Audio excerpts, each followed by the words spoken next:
इससे पहले फ्रांस के राष्ट्रपति इमैनुअल मैक्रों ने एलिसी पैलेस पहुंचने पर प्रधानमंत्री नरेंद्र मोदी का स्वागत किया। दोनों ही नेताओं के बीच प्रतिनिधिमंडल स्तर की वार्ता हुई और इस द्विपक्षीय मुलाकात में दोनों देशों के बीच रणनीतिक साझेदारी को और भी सुदृढ़ किया गया। प्रधानमंत्री ने फ्रांस के राष्ट्रीय दिवस पर बतौर विशिष्ट अतिथि शिरकत करने को गौरव का क्षण बताया। उन्होंने भारत और फ्रांस के प्रगाढ़ संबंधों की वजह लोकतंत्र, समानता और बंधुत्व के साझा मूल्यों को बताया। रणनीतिक साझेदारी के 25 वर्षों पर प्रधानमंत्री ने फ्रांस को एक स्वाभाविक साझेदार बताया और नवीकरणीय ऊर्जा, green hydrogen, artificial intelligence, semiconductor, cyber और डिजिटल तकनीक जैसे क्षेत्रों में आगे बढ़ने पर जोर दिया। फ्रांस के राष्ट्रपति इमैनुअल मैक्रों ने एलिसी पैलेस पहुंचने पर प्रधानमंत्री नरेंद्र मोदी का स्वागत किया। दोनों ही नेताओं के बीच बातचीत हुई। रणनीतिक साझेदारी के 25 वर्षों पर प्रधानमंत्री ने फ्रांस को एक स्वाभाविक साझेदार बताया। उन्होंने नवीकरणीय ऊर्जा, green hydrogen, artificial intelligence, semiconductor, cyber और डिजिटल तकनीक जैसे क्षेत्रों में और भी सहयोग बढ़ाने पर जोर दिया। दोनों देशों के स्टार्टअप और इनोवेशन इकोसिस्टम को आपस में जोड़ने पर बल दे रहे हैं। समान विचारधारा वाले देशों के साथ मिलकर हमें टेक्नोलॉजी सप्लाई चेन्स के लोकतंत्रीकरण के लिए लगातार काम करना चाहिए। क्लाइमेट चेंज और पर्यावरण सुरक्षा हमारी साझा और मुख्य प्राथमिकता रही है। इस दिशा में हमने पहले ही इंटरनेशनल सोलर अलायंस स्थापित किया था, जो अब एक मूवमेंट बन गया है।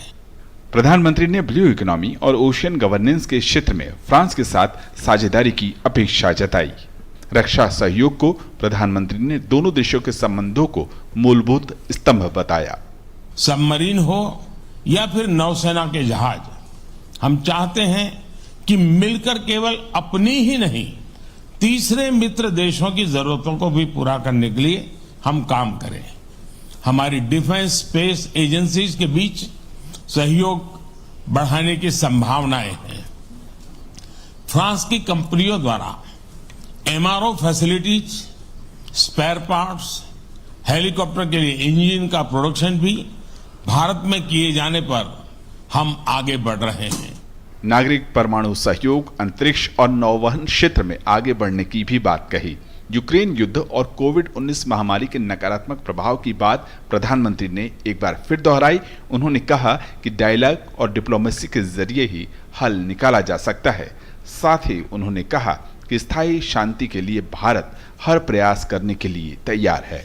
हमारा मानना है कि सभी विवादों का समाधान डायलॉग और डिप्लोमेसी के माध्यम से होना चाहिए। भारत स्थायी शांति की बहाली में योगदान देने के लिए तैयार है। आतंकवाद के विरुद्ध लड़ाई में भारत और फ्रांस हमेशा साथ रहे हैं। हम मानते हैं कि क्रॉस बॉर्डर टेररिज्म को समाप्त करने के लिए ठोस कार्रवाई की आवश्यकता है। फ्रांस के राष्ट्रपति ने बैस्टिल डे पर भारतीय मार्चिंग दस्ते की शिरकत को सराहा। उन्होंने भारत के साथ साझेदारी को आगे बढ़ाने पर जोर दिया। साथ ही उन्होंने भारत प्रशांत क्षेत्र में शांति, सुरक्षा, स्थिरता और अंतर्राष्ट्रीय कानून के पालना पर जोर दिया और दोनों ही देशों के बीच एक रोड मैप पर काम करने की बात कही। हमारे जो सामरिक हित हैं वो उसका अभिसरण हम इंडो पैसिफिक तक जाता है, क्योंकि हमारे एक ही दृष्टिकोण है इसके बारे में। हम आधिपत्य से लड़ना चाहते हैं।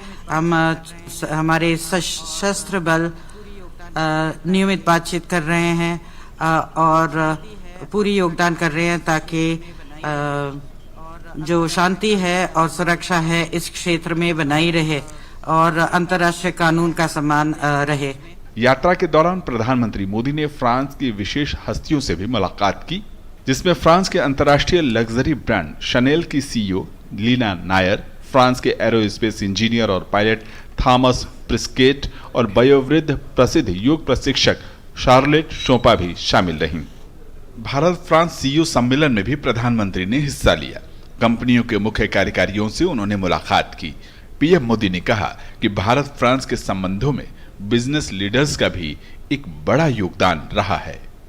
आपसी विश्वास और करीबी साझेदारी की इस शानदार यात्रा में आप जैसे बिजनेस लीडर्स का बहुत बड़ा योगदान रहा है। मैं चाहूंगा कि सभी साथी मिलकर के हम दोनों देशों की जो यात्रा है उसको गति दें और अधिक सामर्थ्य दें। पीएम मोदी के फ्रांस दौरे के दौरान ये तय हुआ है कि दोनों देश मिलकर रिश्तों का नया अध्याय लिखेंगे, तो साथ ही साथ ये भी तय किया गया है कि साथ मिलकर तीसरे देश के लिए रक्षा उत्पादन करेंगे, तो हिंद प्रशांत क्षेत्र में दोनों देश अपनी साझेदारी को भी बढ़ाएंगे। कैमरामैन कृष्ण कुमार राणा के साथ सुधाकर दास, डीडी न्यूज, पेरिस। फिलहाल यहाँ एक और छोटा